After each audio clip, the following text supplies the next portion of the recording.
Au dîner du réveillon de Noël, mon père a fait l'éloge de ma sœur. Ta sœur nous a sauvés de la saisie immobilière, tu n'as rien fait. J'ai souri, j'ai sorti mon téléphone et j'ai demandé, alors qui vous a envoyé 72 000 euros. J'ai sacrifié ma propre stabilité financière pendant 3 ans, envoyant 2 000 euros par mois pour maintenir mes parents à flot, seulement pour être humilié au dîner du réveillon, tandis que ma sœur s'attribuait le mérite d'avoir sauvé la famille. Une seule question a exposé leur fraude, et les cris qui ont suivi me hantent encore. C'est ici que l'histoire commence vraiment, et vous ne voudrez pas manquer ce qui va suivre. Assurez-vous d'être abonné pour la suivre jusqu'à la fin. Nous sommes toujours curieux, de quelle partie du monde nous regardez-vous aujourd'hui? Dites-le nous dans les commentaires. Je n'aurais même pas dû être là. C'était la pensée qui tournait en boucle dans mon esprit, au rythme du mal de tête lancinant qui s'était installé derrière mon œil gauche il y a 3 jours et refusait de partir. Mon médecin avait appelé cela une fatigue surrénalienne à la limite de l'effondrement systémique total. J'appelais cela la vie d'une experte comptable judiciaire senior. En pleine saison d'audit pour une triple fusion, j'étais physiquement anéanti, ma peau pâle et moite, mon estomac barbouillé par une nausée que le stress et l'anxiété avaient rendu ma compagne constante. Mais c'était le réveillon de Noël. Et dans ma famille, on ne manquait pas le réveillon de Noël, à moins d'être dans le coma. Et même dans ce cas, ma mère, Marie, vous aurait probablement calé à table avec une cuisse de dinde à la main. J'avais conduit 4 heures pour arriver chez mes parents, m'arrêtant 2 fois pour avoir des hauts-le-cœur sur le bord de l'autoroute. J'étais épuisé. J'étais vulnérable. Je voulais juste un repas chaud et un peu de reconnaissance pour que les sacrifices que j'avais faits pour eux en valent la peine. La maison avait l'air bien, trop bien. La pelouse de devant, habituellement une parcelle de chiens dents mourants, était manucurée. La peinture écaillée que j'avais proposé de payer un entrepreneur pour la réparer l'été dernier avait été fraîchement recouverte d'un blanc crème immaculé. On aurait dit une maison qui n'était pas en difficulté, ce qui m'a procuré un sentiment de soulagement momentané. Au moins, l'argent aide, me suis-je dit. Au moins, ils vont bien. Je suis entré, m'attendant à l'odeur de la sauge et de la volaille rôtie. Au lieu de cela, j'ai été accueilli par le son du rire tonitruant de mon père, André, un son que je n'avais pas entendu diriger vers moi depuis des années. La voilà, a crié André, mais ses yeux sont passés juste à côté de moi pour se poser sur la personne qui se tenait derrière moi dans l'embrasure de la porte. Ma sœur, Manon. Manon est entrée d'un pas majestueux, traînant derrière elle un parfum coûteux et son mari, Pierre, qui transportait une pile massive de sacs de boutique de luxe. Je suis resté là, tenant ma tarte à la citrouille achetée en magasin et mon sac de voyage, me sentant comme un fantôme dans la maison de mon enfance. Joyeux Noël, papa, ai-je dit, la voix rauque. André a à peine hoché la tête vers moi. Bouge ton sac, Amélie. Tu bloques le couloir. Manon a besoin d'espace pour poser ses affaires. J'ai ravalé ma peine, m'écartant. J'ai regardé ma mère, Marie, sortir en courant de la cuisine, s'essuyant les mains sur un tablier. Elle a serré Manon si fort dans ses bras que j'ai cru qu'elle allait lui briser une côte. Elle a serré Pierre dans ses bras. Puis elle m'a regardé, son sourire vacillant d'une fraction de seconde, ses yeux fuyant nerveusement sur le côté. Oh, Amélie, tu as pu venir. Tu as l'air fatiguée. Je suis fatigué, maman, ai-je dit, espérant une once de sympathie. Le travail a été. Eh bien, ne reste pas planté là, a interrompu André, en donnant une claque dans le dos de Pierre. Entrez donc. Nous allions justement porter un toast avant de nous asseoir. Tu es en retard, Amélie. Comme d'habitude. Je n'étais pas en retard. J'étais 10 minutes en avance, mais je n'avais pas l'énergie de discuter.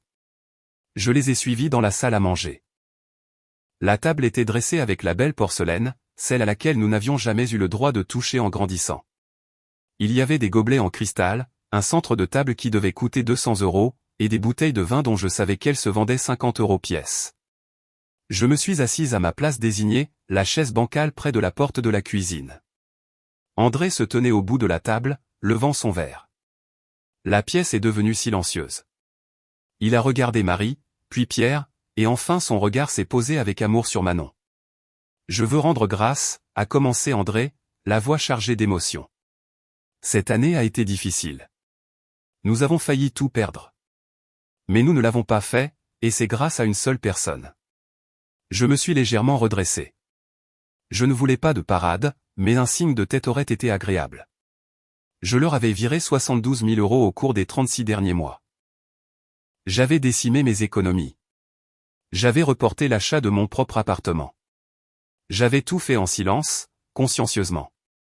À Manon, a dit André, levant son verre plus haut. Ta sœur est la seule raison pour laquelle nous sommes encore à flot. Elle a été à la hauteur quand c'était important.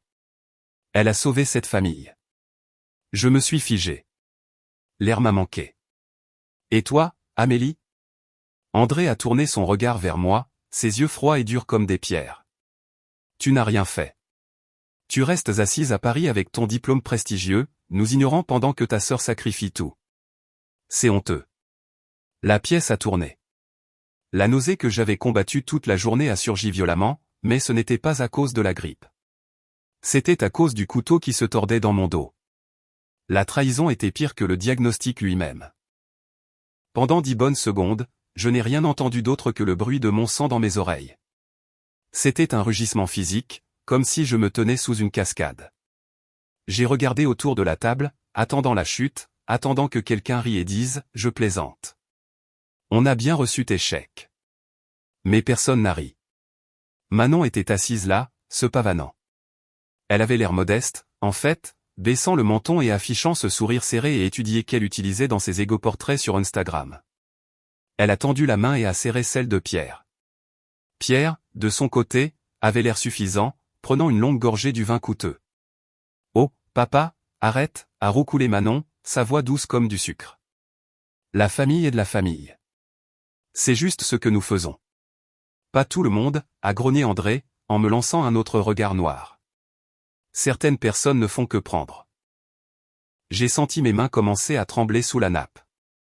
Je les ai serrées l'une contre l'autre, enfonçant mes ongles dans mes paumes jusqu'à ce que la morsure aiguë de la douleur me ramène à la réalité. « Papa » ai-je commencé, la voix tremblante. « De quoi parles-tu » ?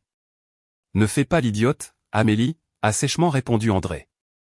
Il s'est assis et a déplié agressivement sa serviette. « Passe les pommes de terre, Marie. » Ma mère a évité mon regard. Elle servait la nourriture avec une énergie frénétique, déposant des tas de purée de pommes de terre dans les assiettes, ses mouvements saccadés et désordonnés. « Mangeons, c'est tout » a-t-elle dit, la voix aiguë et cassante. « Tout est chaud. Ayons juste un bon repas. » « Je veux savoir ce que tu veux dire » ai-je insisté, l'experte comptable judiciaire en moi se réveillant. La partie de moi qui traquait les actifs manquants et exposait la fraude d'entreprise prenait soudainement le dessus sur la fille blessée. Tu as dit que Manon est la raison pour laquelle vous êtes à flot. Tu as dit que je n'ai rien fait. Parce que c'est vrai. André a claqué sa fourchette. Manon paie l'hypothèque depuis 3 ans. Elle paie les factures. Sans son succès et celui de Pierre, nous serions à la rue. J'ai regardé Manon. Elle était occupée à couper sa dinde, évitant complètement mon regard. Elle portait un bracelet de tennis en diamant que je n'avais jamais vu auparavant. Un bracelet Cartier Love ornait son autre poignet. J'ai fait le calcul mental instantanément, environ 10 000 € de bijoux sur une femme qui, à ma connaissance, était une aspirante, coach de vie, avec 300 abonnés. Manon a payé l'hypothèque, ai-je répété, ma voix dangereusement calme. Oui, a dit André. Et n'aie pas l'air si jalouse. Ce n'est pas parce qu'elle est réussie et généreuse que tu dois être amère. Et les factures médicales, ai-je demandé, en regardant ma mère. Les quotes-parts de la chirurgie, les réparations de la voiture. Manon, a dit fermement André. Elle a tout couvert. J'ai regardé ma mère.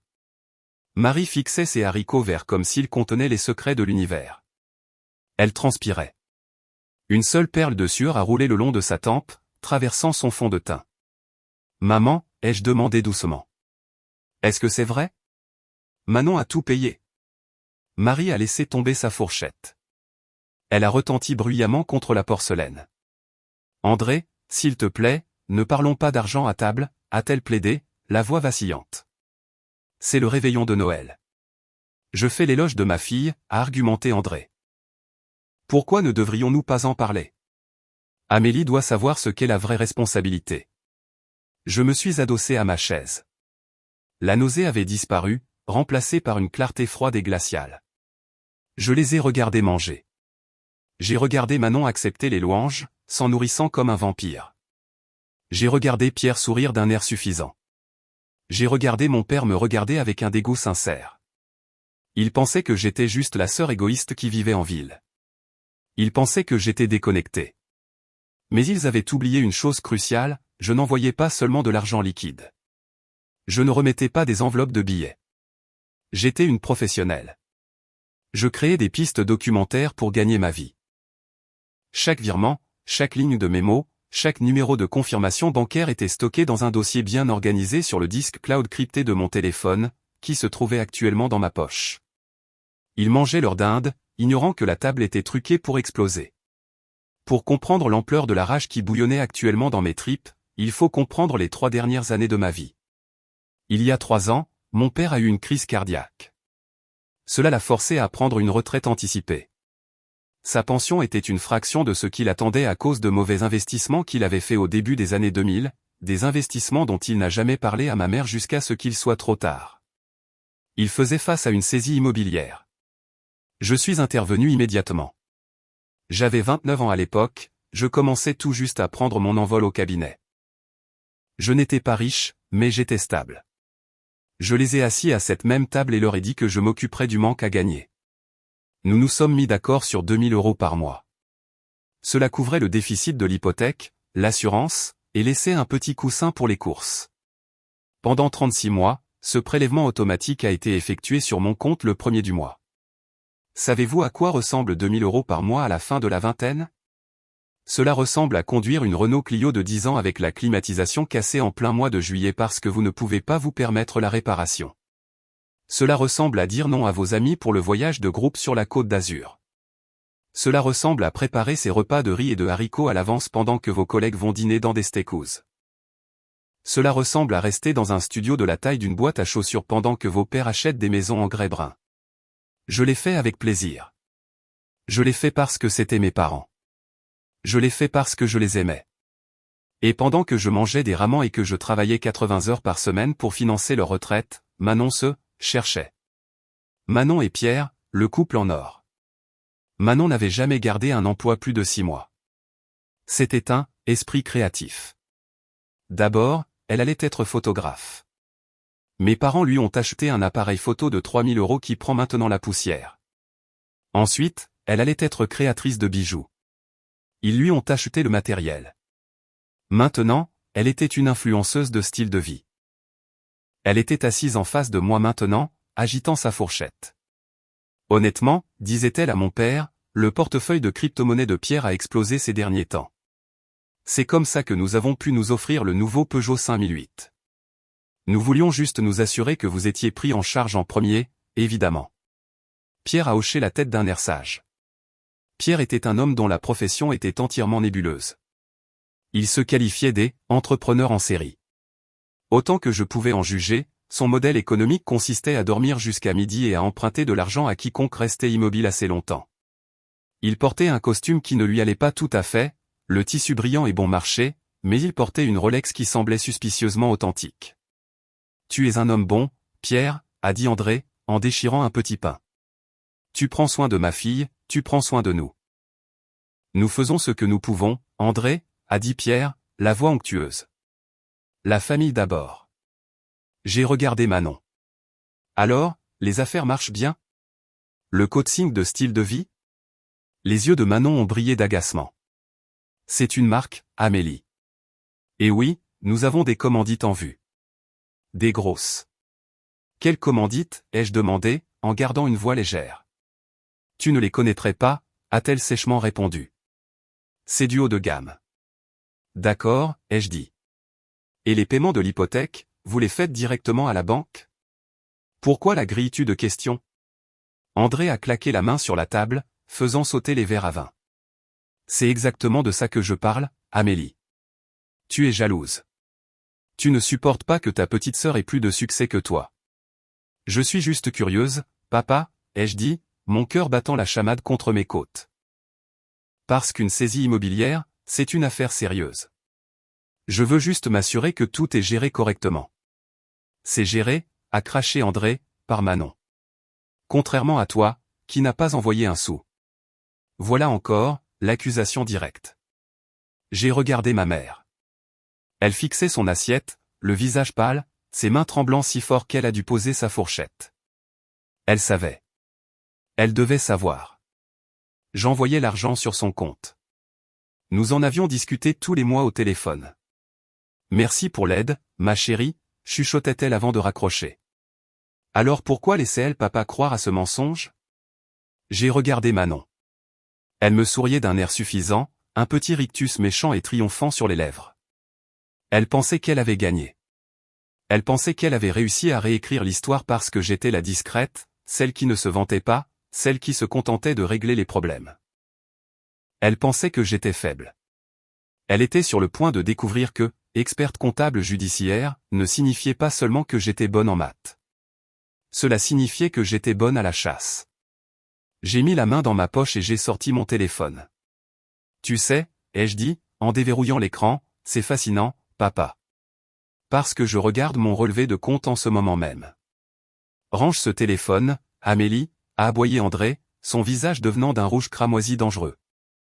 Je ne tolérerai pas que tu manques de respect à ta sœur et à son mari avec ta jalousie mesquine. Pas à cette table. Pas le soir du réveillon. Je n'ai pas rangé le téléphone. Je n'ai même pas levé les yeux.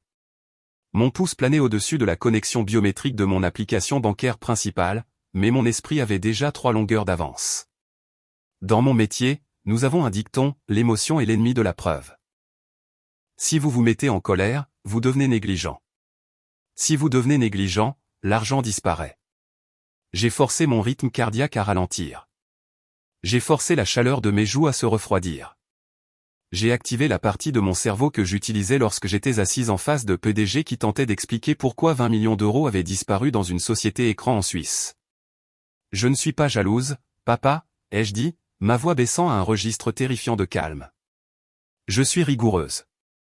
Tu as dit que Manon payait l'hypothèque. Tu as dit qu'elle payait les factures. Tu as dit que je n'ai rien fait. Parce que c'est vrai, a interjeté Manon, sa voix devenant plus aiguë. Elle a laissé tomber sa fourchette, le métal claquant contre la porcelaine fine. Mon Dieu, pourquoi faut-il toujours que tu ramènes tout à toi? Pourquoi ne peux-tu pas simplement être heureuse que nous allions bien? Je serais ravi que vous alliez bien, Manon, ai-je dit, en la regardant enfin. J'ai croisé son regard. Elle a tressailli. Mais voilà le truc avec la comptabilité judiciaire. Il ne s'agit pas d'histoire. Il s'agit de maths. Et les maths n'ont pas de sentiment. Les maths ne mentent pas, j'ai tapé sur l'écran. L'application s'est ouverte. Maman, ai-je dit, en déplaçant mon regard vers Marie. Elle tremblait littéralement maintenant, ses mains agrippées si fortes à son verre de vin que ses jointures étaient blanches. Elle ressemblait à un animal piégé. Il y a 3 ans, nous avons ouvert un compte chèque joint à la Société Générale. Tu te souviens? C'était spécifiquement pour gérer les virements afin que papa n'ait pas à s'inquiéter de la logistique. Je ne sais pas, a balbutié Marie, ses yeux allant et venant entre André et Manon. Je ne me souviens pas, moi si, ai-je dit, parce que je regarde les relevés en ce moment. 1er novembre, virement sortant, 2000 euros. Destinataire, compte joint Marie et André. Mémo, maison maman et papa. J'ai fait défiler vers l'arrière. 1er octobre, même montant, même mémo. 1er septembre, même montant, même mémo. J'ai retourné le téléphone, le tenant pour qu'André puisse voir l'écran. La lumière blanche et vive de l'écran a percé l'ambiance tamisée et éclairée à la bougie de la salle à manger. Papa, ai-je dit, regarde l'expéditeur. André a plissé les yeux. Il ne voulait pas regarder. Regarder signifiait admettre que son récit, celui où son enfant prodige était le sauveur et moi la méchante, était erroné. Mais les chiffres étaient là. Un texte noir et austère sur un fond blanc. Ça ne prouve rien, a pris la parole Pierre, la bouche pleine de dinde. Il a fait un geste dédaigneux de la main, la lourde montre en or à son poignet attrapant la lumière. N'importe qui peut photoshopper une capture d'écran, Amélie. C'est triste, vraiment, que tu ailles jusqu'à de telles extrémités. C'est une application en direct, Pierre, ai-je dit, en balayant l'écran pour rafraîchir le solde. La petite roue de chargement a tourné et s'est mise à jour. Tu vois? Donné en direct. Alors, tu as envoyé de l'argent à maman, a ricané Manon, en levant les yeux au ciel. Elle a pris une gorgée de vin, mais sa main tremblait tellement que le liquide rouge a clapoté contre le bord. La belle affaire. Peut-être que tu l'as remboursé pour tout l'argent qu'ils ont dépensé pour tes frais de scolarité. Ou peut-être que c'était un remboursement de prêt. Ça ne veut pas dire que tu soutiens le ménage. Un remboursement de prêt? J'ai ri. Un son sec et sans humour. Je suis allé à l'université publique avec une bourse, Manon. Tu es allé dans une école d'art privée pendant 4 ans, que papa a payé en refinançant la maison. La même maison qui était sur le point d'être saisie il y a 3 ans. J'ai regardé mon père. Papa, dis-moi quelque chose. Comment Manon paie-t-elle l'hypothèque exactement? Elle s'en occupe, a dit André, sa voix moins tonitruante maintenant, teintée d'une incertitude soudaine et rampante. Elle donne l'argent à ta mère, et ta mère paie la banque. En espèces, ai-je demandé. Non, a froncé les sourcils André. Des virements. De ses comptes professionnels. D'accord, ai-je hoché la tête. Donc, si je me connecte au compte de la Société Générale, celui que maman et moi partageons, je devrais voir des virements entrants de Manon, n'est-ce pas? Des milliers d'euros par mois. Le silence qui s'est étendu sur la table était lourd, suffocant. Le seul son était le tic-tac de l'horloge grand-père dans le couloir. N'ose même pas, a sifflé Manon. Son visage avait perdu sa couleur. Le fard à joues soigneusement appliqué ressortait crûment sur sa pâleur soudaine. Tu n'as pas le droit de regarder les comptes bancaires privés de maman. C'est un compte joint, Manon. Mon nom y figure. J'ai tous les droits. J'ai appuyé sur le bouton pour changer de compte. Je n'enquêtais plus seulement. J'exécutais un mandat de perquisition en temps réel. J'ai navigué vers l'onglet « Dépôt » du compte joint. La petite roue a de nouveau tourné. C'était le moment. Les données se sont chargées. J'ai parcouru les 6 derniers mois d'activité. Mes yeux ont parcouru les colonnes, traitant les informations plus vite que je ne pouvais les dire. 1er novembre, dépôt, 2000 euros. Source, Amélie. 1er octobre, dépôt, 2000 euros. Source, Amélie. J'ai cherché le nom de Manon. J'ai cherché le nom de Pierre. J'ai cherché, Lifestyle Venture LLC, ou n'importe quelle société écran qu'il prétendait diriger. Rien. C'est étrange, ai-je dit, ma voix coupant le silence comme un scalpel. Je regarde les dépôts de la dernière année. Je vois mes virements, comme une horloge. Mais papa, je ne vois pas un seul sou de Manon. Laisse-moi voir ça. André m'a arraché le téléphone des mains. Il l'a tenu près de son visage, les sourcils froncés. Il a fait défiler vers le haut. Il a fait défiler vers le bas. C'est technique, a crié Manon, en se levant d'un bond. Nous utilisons un protocole de virement différent. C'est adossé à la crypto. Ça n'apparaît pas comme un dépôt standard immédiatement. Ça passe par un fournisseur tiers. Les protocoles de virement adossés à la crypto ne font pas de dépôts invisibles, Manon, ai-je dit, en la fixant. L'argent est soit sur le compte, soit il n'y est pas. Et d'après ça, le seul argent qui entre dans cette maison pour payer les factures est le mien. Marie. André a baissé le téléphone. Il a regardé sa femme. Il avait l'air plus vieux soudainement, la fanfaronnade s'écoulant de lui, remplacée par une peur confuse. Marie, qu'est-ce que c'est? Où est l'argent de Manon? Ma mère a fondu en larmes. Ce n'était pas un cri silencieux. C'était un sanglot plaintif, le genre qui vient d'années à retenir un barrage de mensonges. Elle a enfoui son visage dans sa serviette, ses épaules secouées. Je ne pouvais pas te le dire, a-t-elle sangloté. Je ne pouvais pas, tu ne pouvais pas me dire quoi, a exigé André, sa voix s'élevant à nouveau. Que Manon n'aide pas. Si. Si, elle le fait, a pleuré Marie, en levant les yeux, ses yeux rouges et désespérés. Elle a tendu la main et a attrapé celle de Manon. Manon essaie. Elle essaie si fort. Mais l'entreprise. Ça prend du temps à construire. Elle avait besoin d'aide, André. Elle avait besoin de confiance. Alors, tu as menti, a chuchoté André. Tu m'as dit qu'elle payait l'hypothèque. Je voulais que tu sois fier d'elle, a gémi Marie. Tu es toujours si dur avec elle. Je voulais juste que tu la regardes comme tu regardais Amélie avant. Je voulais que nous soyons une famille heureuse. En prenant mon argent, ai-je interrompu, ma voix froide, et en mettant le nom de Manon dessus. C'est tout de l'argent, m'a lancé Marie, soudainement en colère, détournant sa honte en rage. Quelle importance qu'il a envoyé. Tout va dans le même pot. Nous sommes une famille. Pourquoi dois-tu être si obsédé par le mérite? Tu as un bon travail, Amélie. Tu peux te le permettre. Manon a besoin du soutien. Je peux me le permettre, ai-je répété, sentant un rire amer monter dans ma gorge. Maman, je n'ai pas acheté de nouveaux vêtements depuis 2 ans. Je conduis une voiture avec 180 000 miles au compteur. Je vis dans un studio. Je vous ai envoyé cet argent pour que vous ne perdiez pas la maison. Je ne l'ai pas envoyé pour que Manon puisse jouer à la fille riche et acheter des bracelets Cartier pendant que je mange des flocons d'avoine instantanés. Espèce de garce égoïste, a craché Pierre. Il s'est levé maintenant, dominant la table. Il essayait d'être physiquement intimidant, bombant le torse. Tu arrives ici, agitant ton petit téléphone, faisant pleurer ta mère. Tu te crois si intelligente? Tu ne sais rien de nos finances.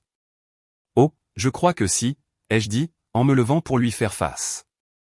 Je n'étais pas grande, mais j'étais furieuse, et cela me donnait des centimètres. Parce que voici la deuxième question, Pierre. Si Manon ne met pas d'argent, pourquoi y a-t-il des retraits qui sortent? Je l'avais vu en faisant défiler les dépôts. Quoi? A demandé André, sa tête se retournant brusquement vers le téléphone qu'il tenait toujours. Regarde les retraits, papa, ai-je instruit. Regarde les paiements. Pas l'hypothèque, les autres. André a baissé les yeux. Il a tapé sur l'écran avec un doigt tremblant. Lydia, a-t-il lu. Lydia à @Manon Style, 500 €, le 3 novembre. Lydia à Manon Style, 800 €, le 10 novembre. Retrait d'espèces, 400 €. Il a levé les yeux, le visage gris. Marie, qu'est-ce que c'est? Elle avait besoin d'inventaire, a sangloté Marie. Pour la marque. Il faut dépenser de l'argent pour en gagner, André. Tu le sais. Alors, je me suis éloigné de la table, arpentant la petite pièce, laissez-moi voir si j'ai bien compris. J'envoie 2000 € pour garder un toit sur vos têtes. Maman prend cet argent, en donne la moitié à Manon pour l'inventaire et la construction de la marque, et ensuite. Quoi? Que arrive-t-il à l'hypothèque, maman? Elle est payée, a crié Manon. Elle est payée. Arrête de nous traiter comme des criminels. Vraiment, ai-je demandé. Parce que 6300 € sont allés à Manon ce mois-ci, et que l'hypothèque est de 1600 €, le calcul ne fonctionne pas, je me suis tourné vers mon père.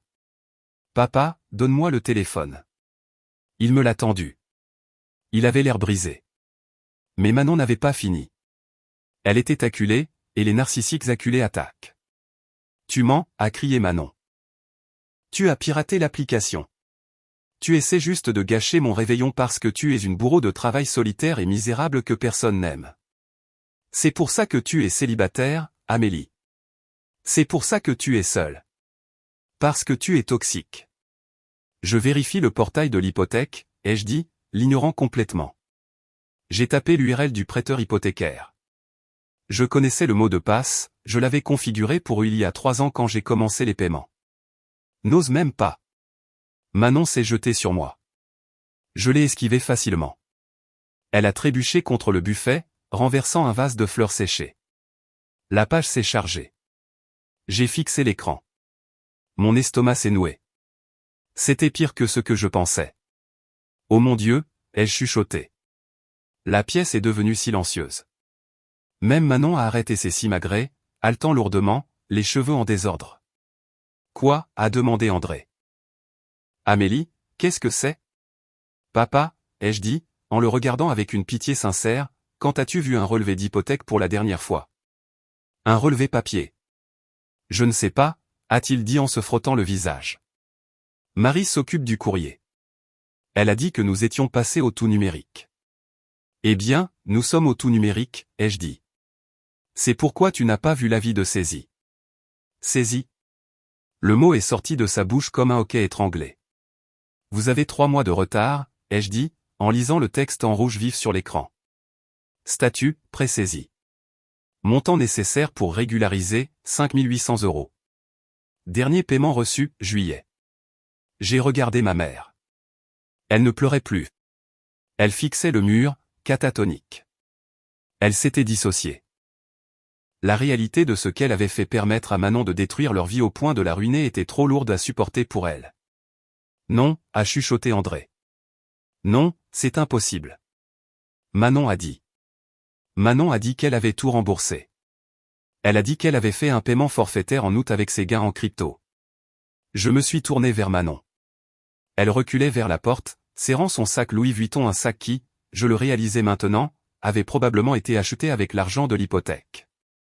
Manon, ai-je dit, la voix dure. Où est l'argent? Il arrive, à lâcher Manon, les yeux écarquillés et maniaques. L'investissement a besoin de temps pour mûrir. Pierre a dit qu'il est bloqué dans un fonds commun de jalonnement à haut rendement. On ne peut pas y toucher pendant 90 jours où on perd les intérêts. Je l'ai dit à maman. Je lui ai dit de nous avancer les fonds pendant quelques mois jusqu'à ce que le gros paiement arrive. Tu lui as dit d'arrêter de payer l'hypothèque? A rugi André.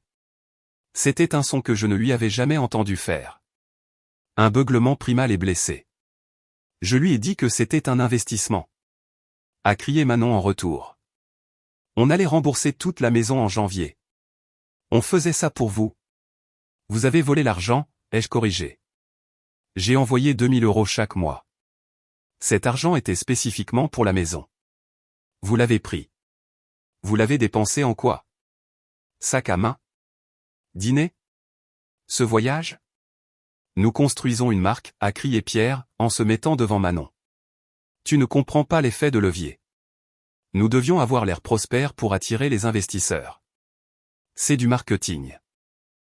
Vous avez dépensé la sécurité du logement de vos parents pour du marketing? Ai-je demandé, incrédule. Vous les avez laissés tomber en saisie pour pouvoir avoir l'air riche sur Instagram? Ce n'est pas du vol, a argumenté Pierre. C'est une réaffectation des actifs familiaux. C'est de la fraude, ai-je dit. Et c'est de la maltraitance de personnes âgées.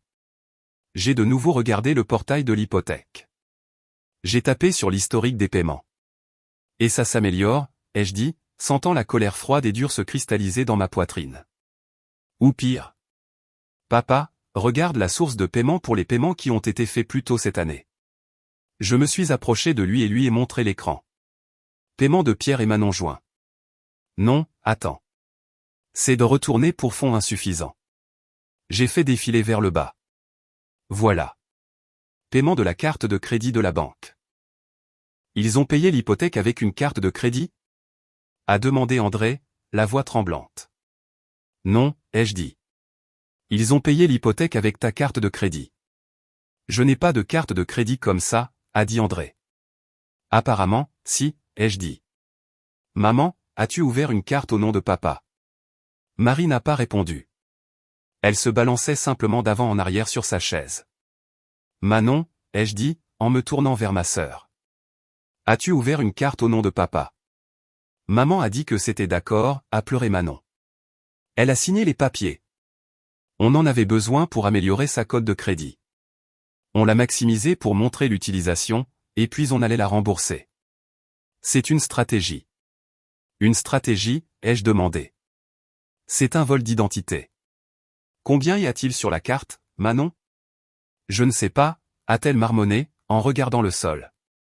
Je peux le découvrir, ai-je dit. Je peux obtenir le rapport de crédit de papa tout de suite. Veux-tu que je le fasse, ou veux-tu dire la vérité pour la première fois de ta vie? Manon a regardé Pierre. Pierre a regardé la porte. Il calculait. Il se demandait s'il pouvait s'enfuir. 30 000 €, a marmonné Pierre. 30 000 €? André a saisi le bord de la table.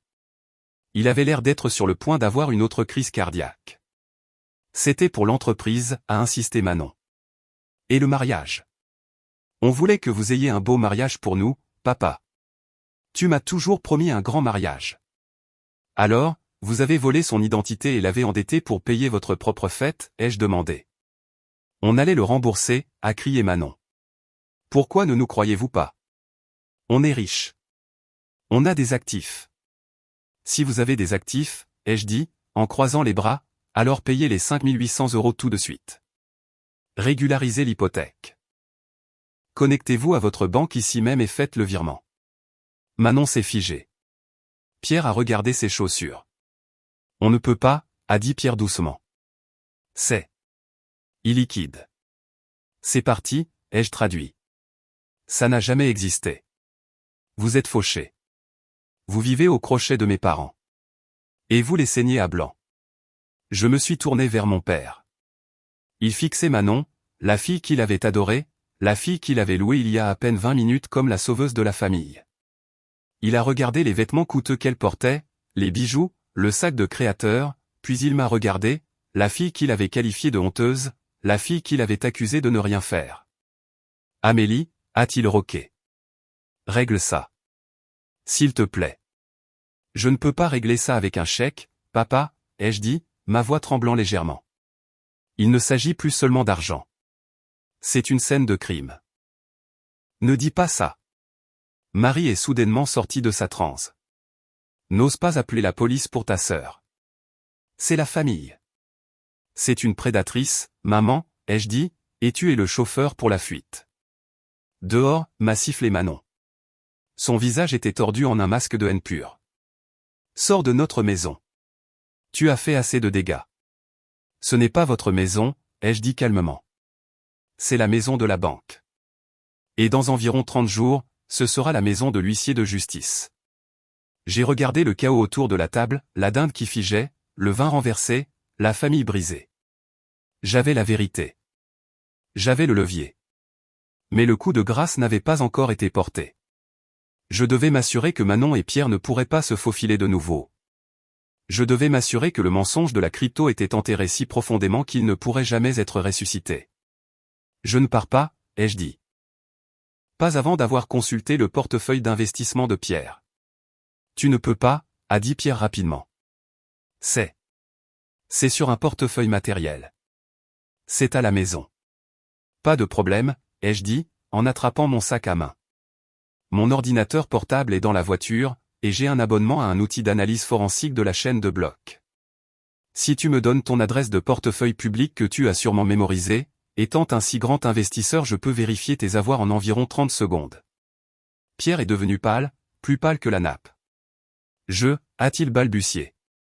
Ou, ai-je dit, tu peux admettre tout de suite que l'argent n'existe pas, que tu es au chômage, et que tu as volé 2 retraités pour financer ton cosplay d'une vie de riche. Le silence est revenu, mais cette fois, c'était le silence d'une lame de guillotine suspendue dans les airs. Le silence dans la salle à manger n'était pas vide.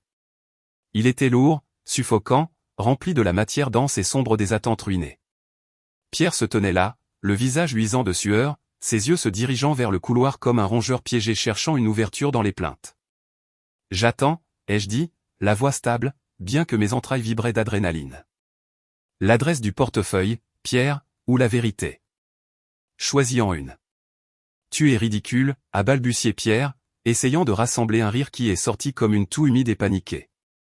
Je ne te donnerai pas mes clés privées. C'est la sécurité de base. Tu me prends pour un idiot? Je n'ai pas besoin de tes clés privées, les jeux corrigés, en m'approchant. J'ai besoin de ton adresse publique. Celle que tu utilises pour recevoir des fonds. C'est une information publique. Si tu étais un vrai investisseur, tu le saurais. Pierre a regardé Manon. Manon a regardé le sol. La façade du couple de pouvoir fondait comme de la cire sous un chalumeau. Il a perdu le mot de passe, a soudainement lâché Manon, sa voix aiguë et désespérée. C'est pour ça qu'on n'a pas payé. Il a été bloqué hors du compte le mois dernier. On travaille avec le support pour le récupérer. C'est la seule raison. Arrête, a dit André. Ce n'était pas un cri. C'était un grondement sourd et guttural qui semblait venir du sous-sol de la maison. Mon père fixait la table, ses mains agrippant le bord si fort que ses jointures ressemblaient à de l'os poli. André, s'il te plaît, a chuchoté Marie, en lui prenant le bras. Ils ont fait une erreur. Ils sont jeunes. On peut arranger ça. J'ai dit arrête, a rugi André, en claquant son poing sur la table. La porcelaine a sauté. Un verre de vin s'est renversé, tachant de rouge sans la nappe de dentelle blanche. Arrête de me mentir. Pour l'amour de Dieu, Marie, arrête de me traiter comme un idiot. Il a tourné son regard lentement, douloureusement, vers Pierre. Il n'y a pas d'argent, n'est-ce pas? Pierre a ouvert la bouche, puis l'a refermée. Il a regardé Manon, puis de nouveau André.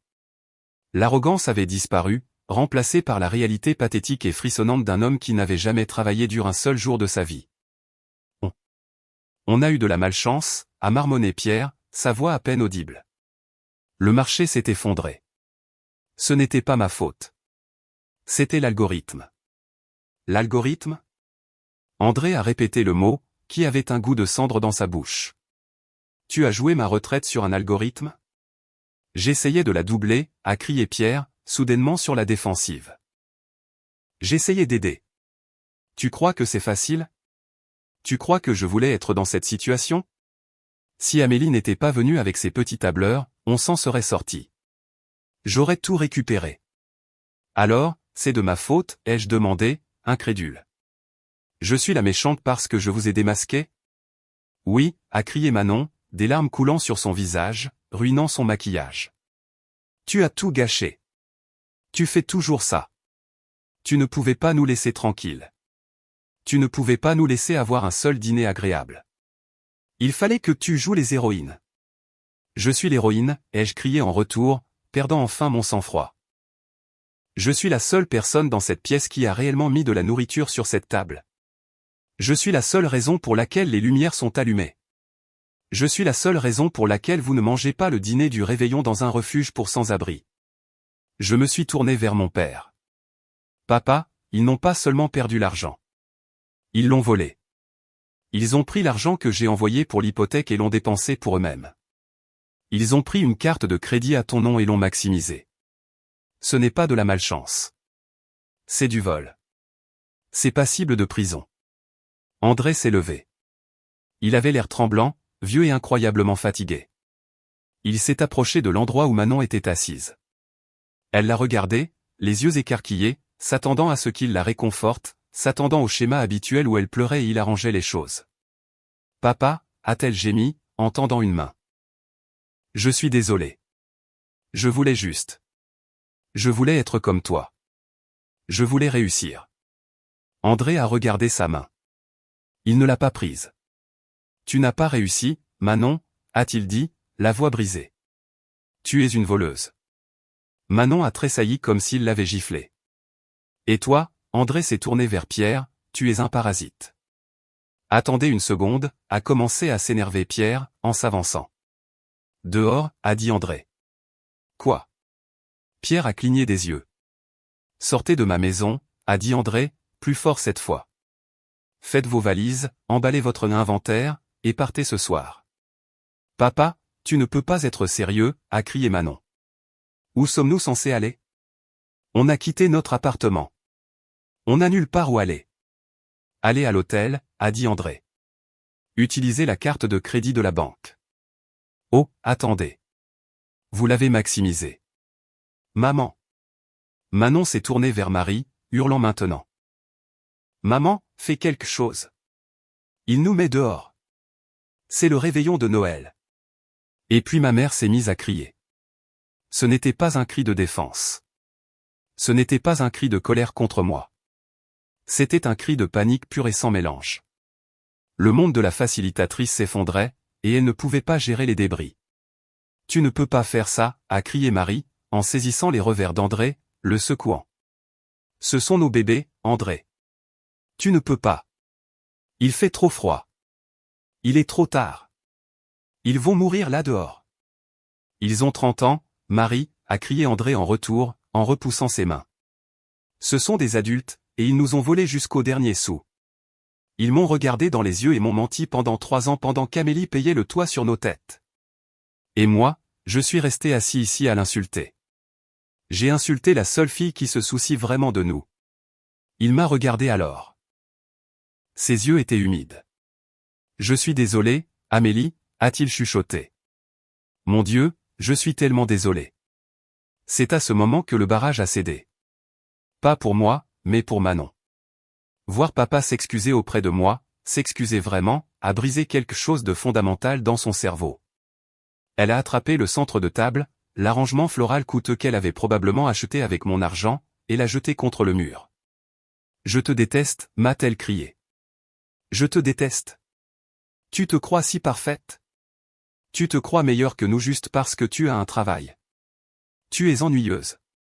Tu es un drone d'entreprise sans âme. Tu n'as rien.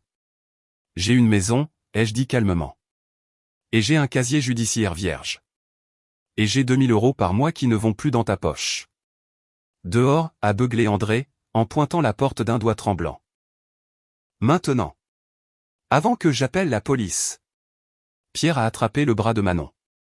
Il a vu que la partie était finie.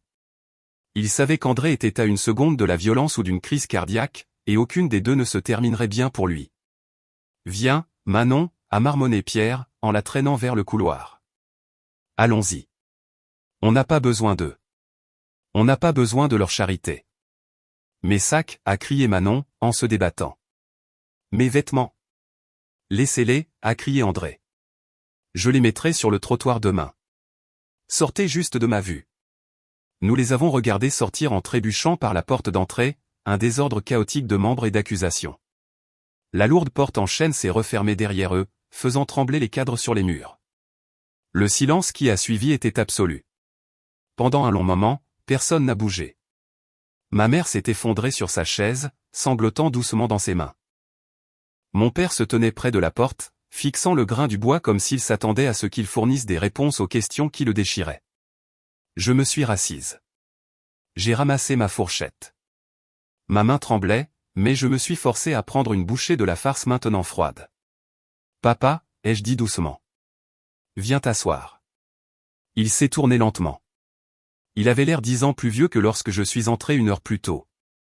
Il s'est dirigé vers la table et s'est affalé sur sa chaise. Il n'a pas regardé Marie. Il m'a regardé. C'est vrai, a-t-il demandé, la voix rauque. À propos de la saisie? Oui, ai-je dit. Mais c'est réparable. Je peux payer les arriérés demain. J'ai les économies. Tu ne devrais pas avoir à le faire, a-t-il dit, en secouant la tête. Tu ne devrais pas avoir à payer pour tout ça. Je sais, ai-je dit. Mais je le ferai. À une condition. Il a levé les yeux. N'importe laquelle. Je prends en charge les finances, ai-je dit. Légalement. Je veux une procuration sur la maison et les comptes jusqu'à ce que la dette soit effacée. Plus de secrets. Plus de Marie s'en occupe. Je vois tout. Je paie les factures directement. Aucun argent liquide ne touche les mains de personne. J'ai regardé ma mère. Elle pleurait toujours, mais elle écoutait.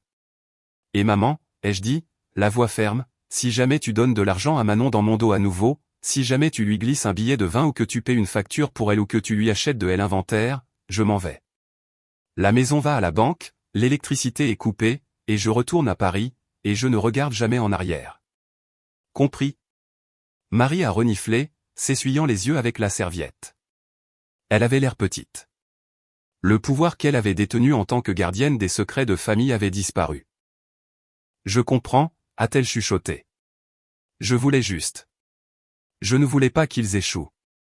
Ils ont échoué parce que tu ne les as pas laissés se battre, ai-je dit. Tu les as estropiés avec ta gentillesse, maman. Et tu as failli entraîner papa avec eux. Nous avons passé le reste de la soirée non pas à manger, mais à travailler. J'ai sorti mon ordinateur portable. J'ai fait une vérification de crédit complète sur mes 2 parents. C'était un bain de sang. La carte de crédit de la banque n'était pas de 30 000 €, elle était de 42 000 €. Il y avait aussi une ligne de crédit personnel dans une banque locale qui était à découvert de 5 000 €. Au total, Manon et Pierre avaient siphonné près de 80 000 € de mes parents en 3 ans, en plus des 72 000 € que j'avais envoyés. Plus de 150 000 € partis, gaspillés en location de voitures qu'ils ne pouvaient pas se permettre, en vêtements de marque, en voyage à des événements de réseautage, qui n'étaient que des fêtes, et en une façade de succès qui était creuse jusqu'à la moelle. Nous devons déposer un rapport de police, ai-je dit, en regardant les chiffres. Pour effacer la dette sur les cartes de crédit, nous devons déclarer un vol d'identité. Cela signifie porter plainte contre Manon et Pierre. Amélie, a commencé Marie, la voix suppliante. Fais-le, a dit André. Sa voix était dure, résolue. Dépose-le. Papa, c'est un crime, l'ai-je prévenu. Ils iront en prison. Ils ont volé cette famille, a dit André, en fixant l'écran. Ils m'ont regardé en face et ont souri pendant qu'ils me coupaient les jambes. S'ils doivent apprendre à la dure, alors ils apprendront à la dure. J'ai déposé le rapport en ligne ce soir-là. Les mois suivants ont été un tourbillon de réunions juridiques, de rendez-vous bancaires et de restructuration forensique. Je n'ai pas seulement réparé leurs finances, je les ai fortifiées. J'ai créé une fiducie pour la maison afin qu'elle ne puisse plus être mise en garantie. J'ai consolidé leurs dettes. Je les ai mis à un budget strict. Manon et Pierre ne sont pas allés en prison, mais seulement parce que j'ai négocié un accord. J'ai accepté de ne pas poursuivre l'intégralité des accusations de fraude s'ils acceptaient un plan de remboursement contraignant et une ordonnance restrictive permanente concernant les actifs financiers de mes parents. Ils ont d'abord refusé. Puis j'ai montré à leur avocat les preuves de la chaîne de blocs que j'avais la preuve que Pierre avait bien pris l'argent d'investisseurs de quelques-uns de ses amis et l'avait perdu. C'était de la fraude électronique. C'était fédéral. Ils ont signé l'accord le lendemain. Leur mariage n'a pas duré l'hiver. Une fois l'argent tari et les illusions de grandeur brisées, ils se sont retournés l'un contre l'autre avec une intensité vicieuse. Pierre est retourné vivre chez sa mère dans la Creuse. Manon travaille actuellement comme réceptionniste dans un cabinet dentaire. Elle publie encore parfois sur Instagram, mais ce sont surtout des photos de son chat. La marque de style de vie est morte. Quant à moi, j'ai rendu visite à mes parents la semaine dernière. La maison est en sécurité. L'hypothèque est à jour. La peinture que j'ai payée est belle.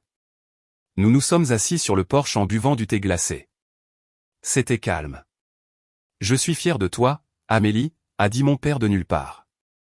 Il ne m'a pas regardé. Il regardait un cardinal se poser sur la mangeoire. Je ne le dis pas assez. J'ai été aveuglé par. Je ne sais pas. Le flash.